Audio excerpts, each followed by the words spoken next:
raising money is it is a job. Oh yeah, it's a full-time job, and yeah, a big part of it too was recruiting and convincing a developer to take half of their market value in exchange for a sliver of equity in a company that most likely won't exit.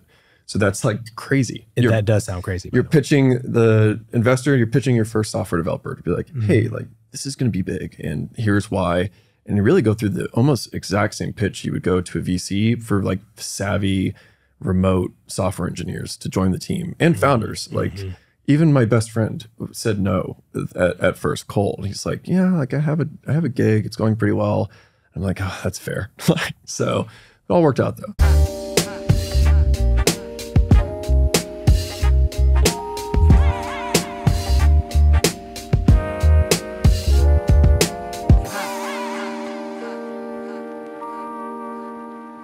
All right. Well, I would like to welcome Bradley Davis to the Entrepreneur Studio hot seat. Thanks for having me on. Yeah. Does it feel hot yet? It's actually a little bit hot. A little hot? Okay. Yeah. Fair enough. Well, Slightly. you know, it's spring. It's good. It's going to happen. Yeah. Super excited to have you on. You know, it's like I was saying earlier, it's like, you know, to have somebody that has done what you've done, but in a local area that we're familiar with, Oklahoma City, it's pretty cool, you know? Yeah. It's exciting. So, I mean, you founded a company that's kind of like I'd call it the IMDb of podcasting, right? So yes. It was a platform that really didn't exist until you brought it to life. But there was a time when you didn't even know what a podcast was. So True. Tell us like how you went from being a podcast listener to this, I'm going to say technology innovator that built some software in such a short period of time. It's a loaded question. I think that kind of the impetus for me starting to listen to podcasts was one of my co-founders. His name's Cole. He's my best friend. We knew each other since we were 10. And I had a sales job selling a lot of really cool things. So cardboard boxes, rags, and light bulbs. So I was driving around multiple hours a day, and Cole was like, hey, you should, like, what are you doing filling your time? I'm like, nothing. You're like, I'm selling cool things. I'm just like driving in silence because I didn't really listen to music much, somewhat, but I would just drove in silence. He's like, you should listen to podcasts. You'll learn a lot and you'll like develop as a person. I was like, nah, I don't know if I care about that too much. But then you're like, no, I prefer my own thoughts. I prefer my own thoughts. Yeah. Why would I need somebody else? But I actually started listening to Tim Ferriss, classic, and just became more or less obsessed. And I would listen for multiple hours a day as part of my job, from plant to plant, doing these cold calls. And I just felt as if like I was getting this impartial information right in my ear. And that was cool to me. It was unique. It was special. And then I also started listening to like narrative podcasts. So Serial was obviously huge. And then S-Town, which was closer to this time period, which was like 2016 to 2018. And I listened to S-Town, which is the best podcast ever made, in my opinion. So then I felt like I had listened to every podcast in existence in this like little nucleus of entrepreneur podcasts, narrative podcasts. And then I went on the internet to find more. And I was looking for an IMDb or a Letterboxd or like something similar in that vein. And just really wasn't anything. It was still this like very wild world. It still is to a degree, but it wasn't very organized. It was before Spotify's involvement, before Amazon, before like the big technology companies started putting their tendrils into the industry. So I just felt like that was, I mean, I really don't know why, but I thought maybe I should build this for some reason because I'm qualified, which I wasn't at all, still not. So I went on Reddit, on the podcast subreddit, hoping to find this resource. So I basically said, hey, is there an IMDb for podcasts? Is there a database product? Is there something that I'm looking for to help me find more podcasts, follow people, read ratings and reviews, things like that? And then I also like added a line that was like, if not, would anybody want to build it with me? And everybody, it kind of blew up. And a lot of people were like, oh, this really should exist. And there's been some attempts, but it hasn't worked out for whatever reason. And then one guy named Ben commented and was like, yeah, I'm a podcaster and I think this is a big problem and it'd be fun to solve and we should like put our heads together.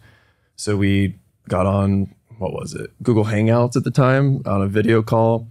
And he was in Australia. So finding time to get with him was difficult, but we ended up building Podchaser. So he became one of the co-founders, the CTO. And we met on Reddit. And if I hadn't had that just really random urge to post about this on Reddit, there'd be no company. Yeah. So it's weird. It's like not, I wouldn't even say it's good advice to like post stuff on the internet because it was kind of dumb. It just worked out. It's amazing. Yeah. You know, the thing that there's a couple of things that I was like really sort of like, man, I want to talk with Bradley about this because there's really two pieces of this. Is one of the things you've stumbled on is companies, or let's say either accelerators or other funding entities are really interested way more now, almost exclusively interested in people who have a kind of visionary integrator or like a CEO, CTO. Yeah. Right. It's almost like you can't even do that. And that's sort of happened to you organically, right? Yeah. I mean, I have, to be clear, no technical skills, never written a lot of code, and just kind of had an idea. And I knew enough. It's like my dad's in technology. I've been around, I'm a big technology person.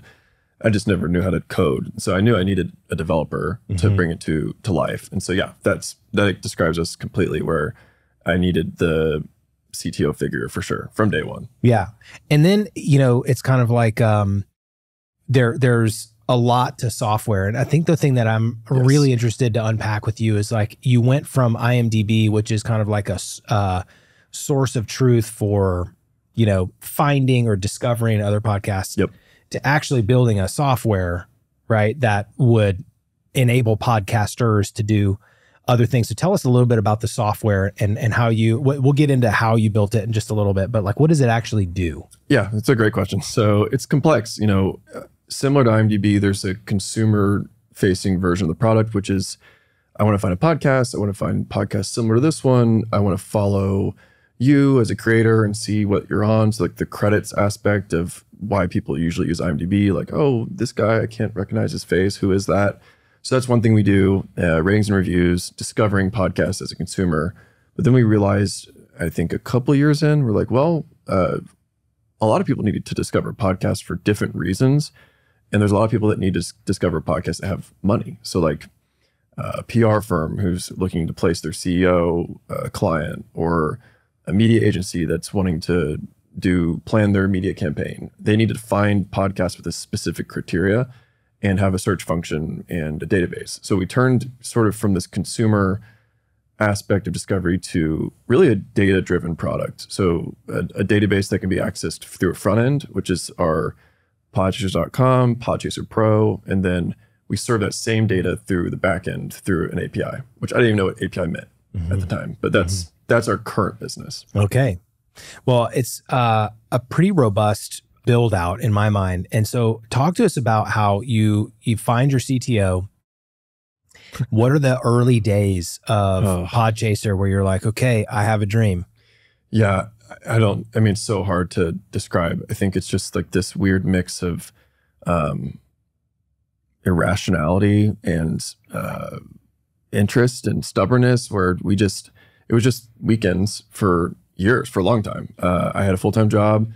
I raised 2 rounds of funding, still had a full-time job. I was still selling rags and doing whatever, because I felt like in the back of my head, like, it's never going to like work. It's never going to come to fruition. And I do remember, you know, we got that first, the first big obstacle was money. Like, this is not going to make money anytime soon. So we need to figure out a way to get Ben working on the code base more often. We need to hire a front-end developer. We need to hire a designer. We need people to come in and build this. And so I was like, well, I guess my job is I need to go raise money. And I thought, like, so I met with like I was in Louisville, Kentucky at the time. So I moved to OKC in around 2020. Great year, great vintage year for the world. So in Louisville, I went to like the small business chamber development entrepreneur person. And I was like, hey, how do I raise money? And she's like, oh, honey, like have you heard of Kickstarter? Like, maybe try that. And I was like, no, I need like VCs. I need like software money. And she referred me to a couple people, but I just kind of like bothered all the rich people in town until they would have coffee with me. And I'd pitch Podchaser and they'd be like, I'm sorry, like, what's a podcast exactly? And I'm like, oh my God, this is going to be so hard. But I have an uphill battle ahead of me. Absolutely. So that was, I think, the biggest unlock was like, we raised like $500,000 on a safe note in 2018. And that let Ben go full-time or almost full-time on the project, or let us hire a couple contract developers, and then let us sort of prove out the model and the idea so that we could go to like institutional funding and like actually go big. Yeah. So that was like a friends and family round. Yes, it was I think like 20 angels. Wow. And by the way, to be clear, no friends and family. We need to change that term. Yeah, I know, I don't have any friends. I don't have any family that are going to write me a $25,000 check. Not even close. So this was like weird rich dudes. Yeah, yeah. So it's your angel round. Yes. Yeah. I mean, that's your seed fund, your angel round. And so so one of the things that I think would be really helpful to unpack for people is, there's a lot of different avenues to go raise money. Like you can bootstrap, if you got your own cash, you got, family members or these other sort of, let's say call them informal angels, that you can sort of bootstrap and use the funds that you start with a little bit of seed, and then you start creating revenue, and then you can kind of live off of some of that revenue to a degree, and that's bootstrapping. But then there's sort of the, what you called it, kind of the institutional funding. And I'm saying like there's loans and lending, and then there's sort of investment, institutional investors.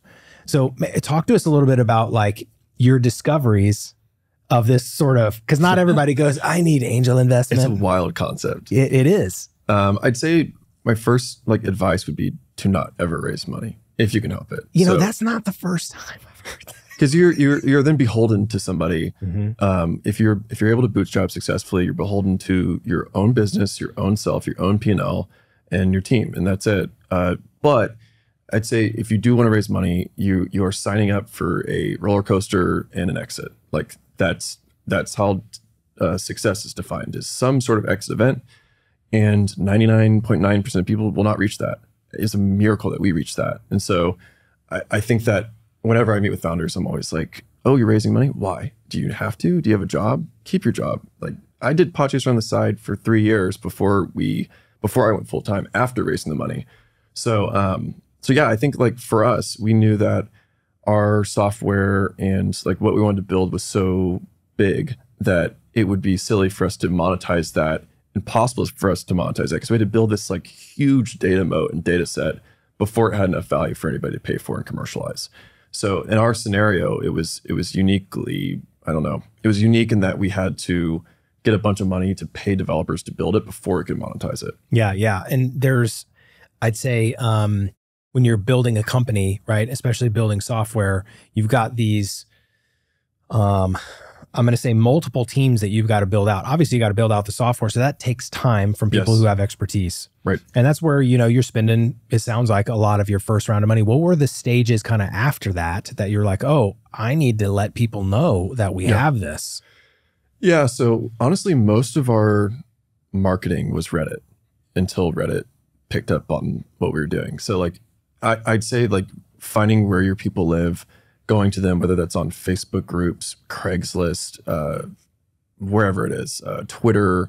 Reddit generally is a really good place to sort of boost a business and to get awareness. So I think before we raised any money, we had, I think, 20 or 30,000 signups to like a very generic sort of like wait list for whatever Podchaser was going to be while we were building it.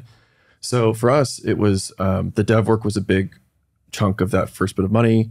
And then the second round of money, we did start thinking like we need to commercialize this. And we really are like huge believers in outbound SaaS sales. So inbound requires a massive budget. It requires kind of an element of throwing money out there and seeing if it works. Yeah, a lot of experimentation. A lot of experimentation. For us, we got very lucky. We hired some like killer SDRs from the very beginning. And then we built such a good product that they started telling their peers. And so we do get a lot of inbound, but it is organic inbound, which is like the whole point of business. It's organic inbound is awesome. And then for us too, by nature of a big database with a bunch of SEO juicy sort of pages, we have millions of pages. We had a ton of SEO traffic as well. And so that was another thing. We knew there was going to be... And people write a lot of links to those pages. We have a ton of backlinks. And so we knew that there was going to be this huge ramp period for SEO that was going to take years. So SEO takes a long, long time. And so we were kind of betting on that. And that was part of the pitch was like, hey, like it's going to take a while, but once we have enough SEO juice, like business will come to us. And it did pan out. But yeah, so we didn't ever go like do some sort of big marketing blitz, but we did have to hire a sales team. We've had to do like HR, which was, me for a very long time, or my co-founder did that for a very long time, and starting to like build out an actual company. Yeah. So you went from building sort of product and development into sort of what I would call sort of like sales marketing. It was like SDRs. You needed SDRs to sort of do the outbound that can give to a salesperson. And of course, like me and Cole, the two American co-founders, we were the SDRs and the AEs and the CS team for a long time. It was just us. We talked to hundreds of potential clients, perfected the pitch, and then we felt comfortable like, okay, I can go hire somebody and teach them this because it's a process, it's repeatable. But for the first part, it was definitely just us. Well, talk to us a little bit about, well, there's two things I want to talk about. I want to talk about product market fit and dilution. Okay. Yeah. Which we'll get there. Yeah. So at what point were you like, hey, we've got product market fit where there's enough traction where you've got sort of a commercial viability and product market fit? So we really didn't know what we're going to do from a monetization angle for a while. And I forget like the aha moment, but Cole and I were on the phone and we talked pretty much every day and on the phone, which is, I think, important to just be like, hey, life sucks. Hey, this is hard. Hey, what do you think? And constantly bouncing, having that like really tight feedback loop. Otherwise I would have gone crazy. So we kind of had this idea of, I think it came from a potential client, but nobody knows how popular a podcast is. Like, period. Like, there's no indication, no metric, nothing. On YouTube, there's YouTube views. On podcasts, there's nothing. So we're like, that's interesting. And that seems to be really valuable. And so we kind of had this harebrained idea that if we approach podcast apps and we're like, hey, if you give us access to like anonymous aggregated stats on who's hitting the play button, we'll give you like a slice of equity of Podchaser. And we thought this is not going to work, but if it did work and we were able to get a big chunk, a few million devices, and then we were able to sample out the popularity of a podcast, that would be very valuable. That's like Nielsen's model. It's like it's a data model. So we went out, Cole and I, and just started cold emailing podcast apps, because there's a lot of them. And this is before there was a huge concentration. And we're like, hey, will you give us like your download stats for equity? Like, sure. We're like, oh my God. So then we had started building essentially like this pro product of, pay us and you'll be able to see the popularity and about how many people listen to a podcast for any podcast in the world. We're the only product that does this in the world. And we didn't really know who would buy it. Turns out PR firms are like the bread and butter of the pro they're business. Trying to figure out, hey, where am I going to get the most reach for an audience that my CEO... And then they get inbound. They're like, hey, we want you. And before Podchaser, you just kind of went on podcasts and then kind of asked for verification of reach, but there was nobody like checking the math. Yep. So we signed like Edelman and like the biggest, like the top 10 PR firms in the world. And we're like, oh, I guess this works. Like, I guess this has value. And so then, of course, like we veered not away from, but we started hitting other markets like marketing agencies and media buyers. But I think we realized like this is working when I think Edelman was one of our first customers, the biggest PR firm in the world, the only $1 billion PR firm. Totally. So we're like, oh, if they find value in this and they have 30 users, then I think that every other PR firm, of which there are tens of thousands, would also sign up for this. And they were like, I guess we need to go raise money and hire salespeople. Okay. Well, that is really important because I think, when you are selling to a customer, that's one thing. But when you're selling to investors, that's all they do is hear pitches all day long. So talk to us a little bit about, that kind of critical round of funding that needed to, that I would consider as beyond product market fit, that gets you into sort of, of course you're still a startup, but like you're in like we're going to hit another phase and we need to fund into the next phase. So we raised a 1.65 million, important 5 round in 2019. And it was from institutional. So High Alpha, Hyde Park, Poplar Ventures. These are all Indiana and Kentucky. They're like the big VCs of that region. And this was when we started getting that early traction from our pro product. And we could kind of model out like, hey, if we keep doing this, we will make a lot of money and this business will work.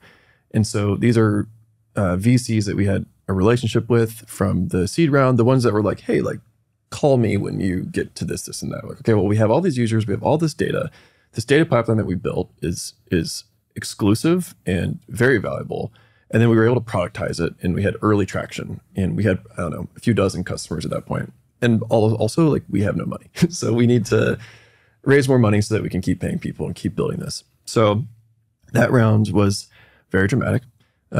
We had one of the VCs basically require $1 million minimum before close. And so I asked all my employees to not take paychecks. And they said, I'll pay you back. And my accountant slash friend, his name's Rhodes, and he lives in Louisville. Hopefully he listens to this. I was like, hey, Rhodes, could you like give me 25 grand to cover payroll for the devs? So like the founders were not taking any money, but the devs, we still need to pay them, their employees. They would quit otherwise. They're very talented. So he's like, okay, well, like, will you be able to pay me back? I'm like, oh, totally. Like 100%. The round's going to close any day. And so he floated us 25 grand, which got us, I think, a couple months of runway. And I had breakfast with a guy named John Wilmuth, and it was in Louisville. There were 2 locations. I went to the wrong location. And so I showed up like 30 minutes late, and I was like, hey, John, can I have money? If you don't write me this check, the other VCs won't write the check, and the business will die like next week. And I'm like, just completely transparent. Like, I think we're onto something here. I know you don't really know me, but I think this is going to work. And I kind of listed off like the data moat that we had, and he took a bet. And there's so many moments that if not for John, if not for Hyde Park, so Hyde Park is out of Chicago.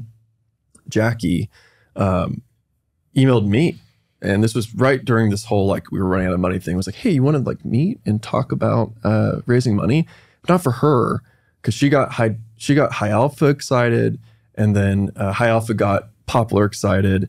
If not for an inbound email from a VC in Chicago, we would not have raised any money. We went to like New York and like met people, which we thought we'd like seen that in a movie. We're like, we'll just like go to VC's offices, and we would meet with like their lowest level associate who was like texting the whole time and being like, get out of here, you idiots from Indiana. So yeah, it was like miracle after miracle that put that round together for sure. That's amazing. So how many pitches did you end up doing? I'd say all in all, 200 to 300, probably something like that. A whole lot. That is something that I love talking with founders who have raised money, because there are people who get their pitch, they try it 4 times, 3 times, and they're like, we don't have anything here. Yeah, I mean, it's I relate pretty much everything back to sales. You got to keep adjusting your pitch, and sales is a number game. So I thought, okay, if I have a 10% hit rate and I go to 300 and get 30, and then 20 of them will actually follow through, I think I can put a round together. If I pitch 20 and get 2, it's not going to put a round together. So it was outbound sales approach. I will say that the amount of outbound hits I think were quite low. What really hit was warm leads. So that angel round, going back to them saying, hey, do you know an institutional? Do you have a buddy? Do you have a partner somewhere? Could you introduce me and say that I'm like not a crook? Those were the like probably over 50% close rate. The outbound is low, but it's a numbers thing. If you put enough out there, then you'll close some. Well, what was the biggest maybe shift in the pitch that you did that started getting you more kind of raised eyebrows? Was it a hook? Was it a certain number? What was your sort of IMDb of podcasts was the hook. For the most part, people understood what IMDb was. And then very early on, I reached out to one of the first employees at IMDb and put him on the cap table as an advisor, and got some details about their business model, how big it is, how sort of high margin it is. And then I was able to relay that information to say like, hey, if we can do this for podcasting, which is having this huge growth period, then I think we can build this compelling business. So I think that, any sort of like social proof, I think helps a lot. And I'm like, hey, and like the guy who built this business, John, from IMDb, like he believes in us. And so much so that he's like on our cap table, and you want to talk to him? Here's his phone number. And they would talk to him, and he was our closer a lot of times, saying like that, Yeah, yes, that's freaking great. this data business makes sense. I know that like Bradley is just like a redneck from Indiana, but like the way he's approaching this is smart. And that helped get a lot of investors over the line. Yeah. What of the 300, what was the estimated pitch count that you came into the IMDb of podcasts? Oh man, probably fairly early. Okay. So I'd say like definitely after that first angel round, that was like my go-to. And that also became our branding on the internet, which was super helpful. And any sort of like mental shortcuts you can make for people to remember what you even do. Like Podchaser is just like a nebulous word. It doesn't help, but putting that together and putting it at the front of the pitch deck, I think helped us a lot. Other than that, I don't know. A lot of it was like, I think it helped that I was so naive and young, and like, I think people felt kind of bad for me. So they would at least take a meeting. But you certainly have to have some sort of like, and this is real money. And so you definitely have to have some sort of hook to get them over the line. Yeah. I think the resilience required to do that level of selling and how committed to your vision you've got to be, it's a huge one. You had, what I'd consider, you were talking about selling fun things, but there was a resiliency that you developed selling, Yes. Cold calling. I'm going to say things south of commodity. You know oh what I yeah. 100%. 100%. I always say like the number one skill in all of this is just sales. And it's, if you can do cold call, outbound sales, you can do anything. It's the exact, so selling your company, fundraising for your company, getting customers, obviously for your company, it's all an outbound sales cycle. I love it. What would you say that there's something that you said that I'd like for you to maybe expound on. It was like, it was an aha moment. You're like, well, okay, well, if you're going to write code, maybe I should, raise money. Yeah. What do you think the job of a CEO is, especially a startup CEO? Yeah. So John, the IMDb guy, I kind of asked him that question, and he's like, your job is to have enough money in the bank for the business to survive, period. And I thought that was really simple and something that could mean closing a big customer, fundraising, whatever it meant. Like, I didn't want my co-founders or really anybody in the staff to worry about their next paycheck or the next big customer or who's going to write a check into the next fundraising round. So for me, that was my job. And before we had revenue, that meant I had to fundraise. And so that was really all I did. And obviously, like, I was very involved in the product creation, but for the most part, I tried to have Ben be over that and Cole and have the team work on this. And I'm like, okay, how many months do we need? 2 years? Okay, I think I'll go raise $500,000. And like, these things are not set in stone. And I'd say they're pretty much made up. Like the amounts of money, it's like all kind of completely made up. How much are we selling these units for? You just, exactly. Pricing was just like, throw it at the wall and, oh, you said yes, that's our pricing. Yeah, yeah. Somebody's willing to pay it. 100%. Yeah, that I've heard it said that it's very similar. I love that enough money in the bank for the business to survive. I've also heard a CEO's job is to make sure that the business has the resources to bring the vision to life. And that is really huge because it's like, you got to get the people, you got to get people excited, and then you got to have money in the bank as well. And I don't know if entrepreneurs that are deciding to go raise money realize that their job of running a particular part of the shop, when you go into like, hey, I'm going to expand, your job changes. Yes. And raising money is a job. Oh yeah. It's a full-time job. And yeah, a big part of it too was recruiting and convincing a developer to take half of their market value in exchange for a sliver of equity in a company that most likely won't exit. So that's like crazy. And so that, that does sound crazy. You're pitching the investor, you're pitching your first software developer to be like, hey, like, this is going to be big and here's why. And you really go through the almost exact same pitch you would go to a VC for like savvy remote software engineers to join the team and founders. Like even my best friend said no at first, Cole. He's like, yeah, like I have a gig. It's going pretty well.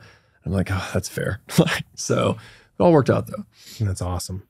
Well, I definitely want to cover on the dilution and how that really feels. Because when you go to a vision, like think about you just sitting in your shoes, you're writing models, you are trying to sell on this vision that you really, really believe into the degree that you've had taken 300 meetings. Yes. And said no, it got no said 280 times or whatever. And you have seen the math, right? And then what happens is there's this sort of commitment to the vision, the calculations that you believe in so much. And then what ends up happening is, oh man, my position of bringing this thing to life, the value of what I believed, there's a continued talk about kind of the emotional impact, like the actual, what was sort of dilutive or dilution as it relates to the value of maybe you and your co-founders, stake in the business, how that diluted, and then the sort of emotional impact that had. So I think the first thing is it was important for me that the only people that would suffer would be me and Cole. So like the sales American guys, not the developers, not the CTO. So I wanted to not have that burden on their heads at all. And so it is a burden because, to your point, like the responsibility of fundraising is essentially on me, but also the notion that like all these people that work for me could go without jobs very soon is a very guilt-ridden concept. So for me, I think what was huge was, like I said earlier, I don't know how like solopreneurs do it. I could call Cole and be like, hey man, like this isn't going to work, right? Like, how is this going to work? This doesn't make any sense. And pounding just the same talking points with him over and over. And I think that like you have to keep finding these proof points, and whether that's a round of funding or whether that's a milestone from customers, to kind of like brainwash yourself into believing that like this can still go. And I think it's a tough question because I see a lot of founders and I can see in 5 minutes, like you should not be doing this. But at the same time, I would have said that to myself at the beginning of this journey. And so if you're signing up for this kind of like horrible job of like a founder, especially a VC-backed founder, you just have to get yourself there with milestones and proof points, but then there's still a gap. And that gap, I think, is a scary thing that you just have to be blind in faith and just keep going. And I don't know how you get that in any sort of like rational framework other than you just have to be like a little bit insane. Yeah. So maybe you're not your own delusion, but like what would you say would be a typical sort of, through the multiple rounds? Did you guys do we did three rounds. So we did 500,000, then we did 1.6 million, and then we did Series A in 2021. Got it. Yep. And then exit. Yep. And so a typical, through a Series A, somebody that owns, you got a CTO and you're like, okay, 50-50, and then you raise your round. And so, what would a typical entrepreneur at post Series A exit, what do you think that is sort of a fair range of a percentage of value? Dilution, 20% each 20%. round. So if you start with 100%, you'll end up with like 40%-ish. Got it. That's what I was told. And doing it back, if I did it again, I probably would have tried closer to like 15%, 10% if you can. Per round. But it's like the investor kind of has an expectation. And especially if you're pre-revenue, like I was, it was kind of like 20%, right? They're like, yeah, sure. That's what you should do. So yeah. Fair enough. Yeah. I've been around a couple of founders who have gone, in a really not so great direction because they believed so much, and they end up like at the end, they're like, what did I just do? Yeah. So you have to factor in like your crazy exit dreams with the fact that you tend to own, 10 to 20% maybe of the company, if you're lucky. So that again is another layer of like insanity to the whole puzzle. Yeah, it really is. Your investors end up doing great. I think one of the things that it really is hard because like when you have, I like how you just, you said it, your exit dreams. I mean, when people think, $1 billion exit, it's like that doesn't, unicorns don't happen often. No, I mean, you'd be more likely to, I don't know, win blackjack 100 times in a row. Like, exactly. It doesn't happen. Exactly. Well, I think you covered the sort of emotional kind of roller coaster. I was on Indeed probably 2 months before our exit looking for jobs. And also, I don't have any skills. I'm not a developer. And so I was literally looking at like Thornton's regional manager, like a gas station, which is probably a great job. That is an emotional low. That's got to go in your book for sure. That was like my go-to, like I can't do this. It was job boards and thinking about like what company would hire me to like manage maybe like 10 people because I do not have any skills. Oh man, you'd be a great VP of sales. Yeah, well, there you go. That's a real skill. Well, I one of the things that I think would be really good is I love talking about the mechanics of building a software company and software multiples and dilution and fundraising and all that kind of stuff. But like podcasting, like wild. This industry has really, it's a sleeper, I think, but at the same time, it's really evolved. There's a lot of attention on it right now. Yep. Like, where do you see it going? Great question. So like, I think the big initial push in the 2015 to 2020 era was mobile data, like the ability to have unlimited data plans on your phone and then be able to listen to podcasts on your walks, in your car. So I think that was a big moment, and that happened to coincide roughly with Serial, which was like the killer content that started pushing podcasting everywhere. And then you had this like period, which I participated in, which was this like renaissance period. You had Gimlet, you had Rogan to Spotify, you had Spotify spending a lot of money on content, on tech. And I think that everybody has sort of seen the path of podcasting overtaking radio, which is still a larger business, which is kind of wild. It is wild. But it's a large established business. Podcasting has struggled with efficiently monetizing to the degree of pretty much all other media verticals because of its sort of fragmented nature. And that's why we exist, is to try to help bring all the data together so that a brand is comfortable spending a ton of money and is able to spend a ton of money to get the word out about whatever product there is.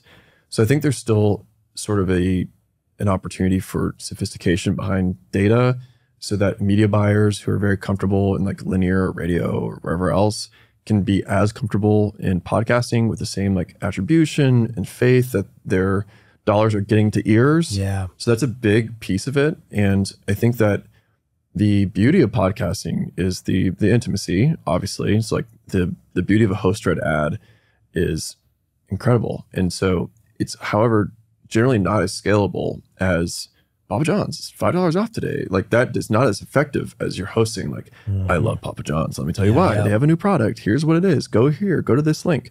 So trying to figure out how to like scale the native host-read read to every podcast is hard. It's like a hard problem that is being solved. And like, I know a lot of great efforts behind it to be solved, but there's still, I guess, room to drastically improve the monetization of podcasts. But I'm obviously a huge believer in it. I think I think we're still at the very early stages of the size of this industry. Yeah. I mean, you think about radio, you've got larger than life, musicians, bands, right? Different, genres of music, but it's on autoplay. Yep. You turn it on, it just goes. Yep. And that's really, really hard to compete with because guess what? I'd say Tim Ferriss, Joe Rogan, they're probably the most kind of well-known. There's not a host of really, really, really well-known podcasters. You don't have a Howard Stern. Yeah. Yeah. You don't. And I think that there's some really interesting things about podcasting. I mean, there's a reason that I'm excited about it. I like the word intimacy, where you really can get to know an idea, a person. It stimulates curiosity, right? All of these different kinds of things. And self-improvement and education. I mean, that's the reason your boy was like, dude, you can better yourself, right? Yeah. There's a lot you can do there. But like, think publisher, advertiser, marketer. Right. Talk about your point of view of podcasting as a marketing play. I think it is a great way to market. I think, my opinion, not to say anything bad about this podcast, it's much more efficient to get your people on other podcasts than it is to start your own podcast. As you all know, starting your own podcast, and you guys have done a great job, it requires like an investment, and it has to be really good and professional. And then you do all that, and it's like, who's going to listen to it? Yep. How many people are going to listen? How am I going to have an impact? But even if you don't, it's a really great question. Even if you don't have like thousands or hundreds of thousands of listeners, you guys, and you know this, you're able to chop up the content, put it on socials. It can be an email drip. It can be autoplay. You can use the content in a billion different ways. It can be a blog post. It's great for SEO, blah, blah, blah. So I think marketing, doing your own podcast is great. It just requires a significant investment, more so than people realize. And then also just leveraging other people's audiences to be a thought leader in whatever it is, payroll, whatever it may be, to say like, hey, this is like a world expert on this, and a very niche audience who's really interested in payroll, which exists, which is crazy. It is crazy. That's the advantage of podcasts. Like, you can get a thought leader on a podcast with 800 listeners who are like all your most perfect buyers in the world, whether that's like, I don't know, people who run foundations, or like we have wildly niche. We have a rhino foundation, like to save the rhinos, and they get on podcasts specifically for like the people that whoever they need to reach. Rhino people? I don't know. I mean, there's ones on crochet and, you know, all these wild things that you would never think anybody. Yeah. So the earned media podcasting, which I'm very familiar with, is awesome. Like, for a very low amount of money, you can get thought leadership in the exact audience, and you can hang out with them for like an hour. That does not exist anywhere else. And then on the paid side, similar. Like, if you have the right host, the right content, you've seen like the explosion of direct to consumer brands, like, you know, BetterHelp, Manscaped, all those brands have like built an entire business off of this sort of targeting. So it's an incredible marketing vehicle. Yeah, it's good. What would you say would be kind of the next innovation in podcasting? Well, video is the hot thing. TikTok specifically. So like getting clips and hooks on TikTok are driving a huge amount of downloads, especially to like, I'm sure you guys have seen the stand-up comedians, like the Theo Vons of the world. Yeah. Like, you get these hooks, and you start thinking about that creator, and then you go to their podcast feed, which that's new. So like this is a huge driver of downloads for podcasting, is this YouTube Shorts, Instagram Reels, TikTok clip getting you into the marketing cycle, essentially, to get you to download the podcast. So that's like fairly new. And I think that every podcaster is trying to figure out, like, do I need to have a video element? Like, Mark Maron does not do video. Some people just do not do video. And I think that you're seeing a ton of pressure. Is that the right thing? I don't know, but it's the thing right now. You know, I mean, I wish people could, you know, we've had big names that have giant podcasts come sit in that seat, right? And they're like taking pictures. Yeah. You know what I mean? Of what this team's got going on. And it's like, you know, it's pretty amazing. I don't get to brag, you know, on them too much, but, you know, it's pretty rock star level of what they do. Very impressive. I just get to sit here and ask questions. Yeah, it's great. You know? Well, what is kind of like, talk to us about where Podchaser is today and where it's headed. So today, I think our parent company, Acast, which is a Swedish company, which has been very interesting to learn about Swedes. Acast is a leading global hosting provider, and they monetize podcasts very efficiently. So I think Podchaser has been in this earned media position and sort of listener adjacent position for a while. And because of the acquisition, because of the synergies between us and our parent company, we've been able to learn a lot about the buying process for podcasts, how to deeply understand an audience of a podcast, their demographic makeup, how to measure that, how to model it. So like one of the big releases we just did is predictive demographics. So using AI and machine learning to look at the show notes and the transcripts of a podcast and predict like spot on what type of people listen to the podcast without any need for first party data. That's been like our cool little trick we came up with a few months ago. So building out more of these tech layers for a world in which first party data may not exist at all, which is a complete, like, cookies are kind of going away, and trying to be prepared for that world and to move podcasting along. So I guess to answer your question, continuing to do what we're doing with our Pro product, our API product, but then building another layer for another set of clients for media buyers. Yeah, it's amazing. Yeah, it's amazing. Well, I guess AI is a big thing we should probably touch on.